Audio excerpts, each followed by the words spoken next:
A genética, ela não vai determinar se você vai para um lado ou outro. Ela vai deixar você mais responsivo a isso. Então, quando as pessoas falam assim, não, a genética determina não sei o quê. Genética não determina nada. Genética pode determinar a cor dos olhos, cor do cabelo, cor da pele, isso sim. Mas do ponto de vista comportamental, a genética não determina comportamento. A genética, o gene não determina comportamento. Mas ela meio que propicia. Ela não é que propicia, ela deixa você mais suscetível a responder a determinados ambientes. Eu vou dar um exemplo para você. Imagina que você tem o gene. Esse gene, para quem não sabe, o seu gene, o seu material genético, ele não é toda a parte do gene que é codificável, isto é, que forma uma proteína. Lembrando que proteína não necessariamente é a proteína que vocês veem aí, consomem whey protein, né? Proteína pode ser um receptor de uma célula. Proteína pode ser um canal de uma célula, pode ser um neurotransmissor, pode ser um hormônio, etc. Tu sabe que quem teve aqui, o Dr. Vitor Azini, ele teve aqui, ele deu um exemplo que eu achei muito bom, que eu consegui entender bem essa parte, que ele falou que... tu me ajuda, Ramon, tu estava presente também. Mas que é como se fosse uma sala cheia de CDs e tu tem uma jukebox. E a genética é como se fosse esses CDs e o ambiente ou a coisa ali te faz escolher um desses CDs pra tocar. Perfeito, cara. Boa Esse analogia. cara sabe pra caralho do que ele tá falando. Boa analogia. Muito bom. Porque assim, ó, até 95%, esse número é bem assustador, mas até 95% do seu código genético, ele é não codificável. Então o seu DNA, ele não se traduz em nada. Ah, tá, entendi. Ele é inútil. Ele não é que é inútil, aí que tá. Não é. Uma parte dele é um junk, é um lixo mesmo. Um DNA não codificável que a evolução deixou ali, silenciou e a gente não usa para nada. Mas uma outra parte desse DNA não codificável são fatores de transcrição. Ou elementos de transcrição. O que significa isso? É essa parte do DNA não codificável que manda a parte do DNA codificável codificar alguma coisa. E aí você me pergunta, quem que controla essa parte que controla o gene? O ambiente.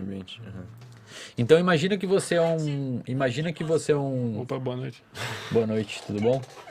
Imagina que você é um roedor do deserto e você tem um gene no seu... uma parte não codificável do gene que é ativada por uma mudança de temperatura no ambiente. Olha que louco, cara. E depois a gente volta pro que a gente falou antes, tá? Eu não esqueço, eu volto nos assuntos. Olha que louco. Essa parte desse gene vai sentir uma mudança de temperatura no ambiente, então a temperatura subiu, vai ativar esses fatores de transcrição que vão ativar o DNA e pode ser que essa ativação de DNA sintetize alguma proteína envolvida na manutenção hidroeletrolítica do seu corpo. Então, o que significa isso? Um aumento de temperatura ambiental fez alguma genética, algum fator de transcrição no seu rim, ou se você é um roedor do deserto, lá no rinzinho do roedor do deserto, que vai sintetizar proteína para diminuir o quanto de água aquele animal está perdendo, porque esquentou o ambiente, ele tem que perder menos água. Essas questões genéticas, elas vão agir tanto nas características, tipo assim, físicas, não físicas tipo de cor de pele, assim, mas tipo dessa síntese da proteína, de alguma coisa, tanto quanto em questões, vamos dizer, uma sintetização que desencadeia um fator psicológico. Cara, você pode, por exemplo, ter uma propensão maior genética a ser criativo. Então você pode ter modificações genéticas na sua célula que tornam o seu limiar de criatividade maior, você tem maior capacidade criativa. Você pode, por exemplo, ter uma alteração genética, uma predisposição genética que faça com que você exploda mais, fique mais agressivo. Você pode ter uma alteração genética que aumente a sua capacidade de entender linguagem.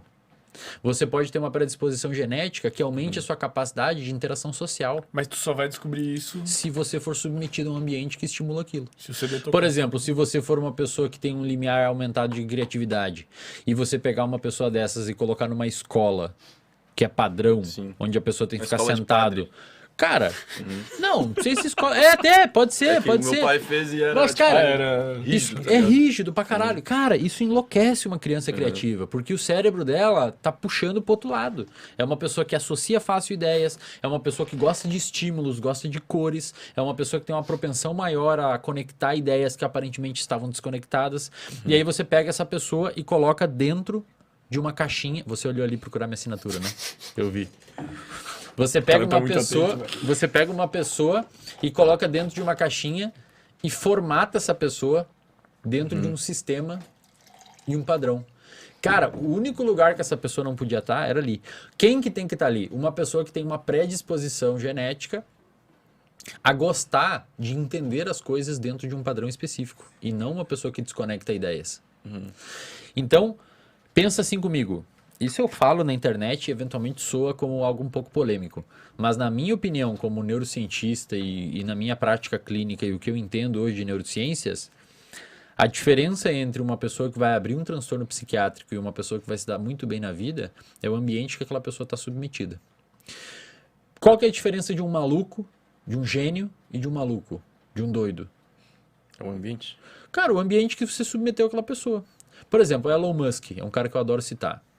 O cara é louco. O cara tem ideias que autismo, ninguém né? teria, cara. Não é questão do autismo. Ele tem autismo leve, ele revelou.